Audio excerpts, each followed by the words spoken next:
এটা আমি জানি না প্রেক্ষিত বলেছেন কি বলেছেন তা জানি না, কিন্তু ওনার এই বক্তব্য এটা রাজনীতি বিরোধী বক্তব্য এবং আমি আশা করি না যে তারা এই ধরনের বক্তব্য রাখবেন।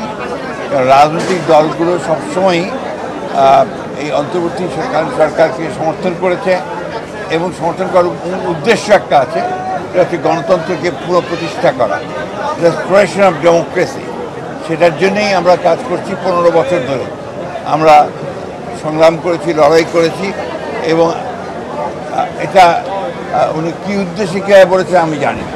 মাননীয় মহাসচিব, বাংলাদেশ ভারত যেই সম্পর্কের মধ্য দিয়ে যাচ্ছে, গতকালকে একটি লং মার্চ করেছে আপনাদের অঙ্গ সংগঠনরা, এই সমস্যার সমাধান কি Bangladesh?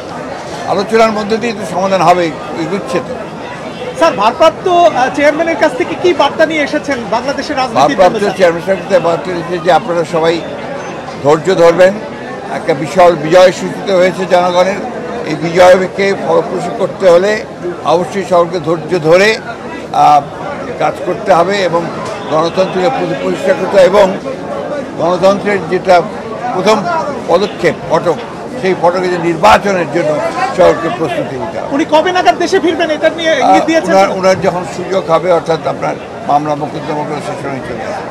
Thank you sir. Sir, আরেকটা বিষয় সেটা হচ্ছে আপনারা নির্বাচনকে প্রাধান্য দিচ্ছেন সরকারের চেয়ে, এমনকি অন্তর্বর্তী সরকার। এই ধরনের ধারণাটা সম্পূর্ণ ভুল।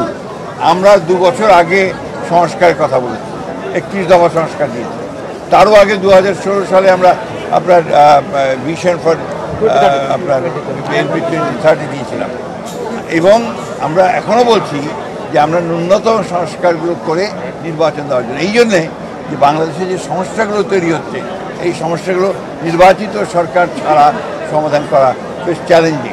সানবিট সব দিবে সামাল।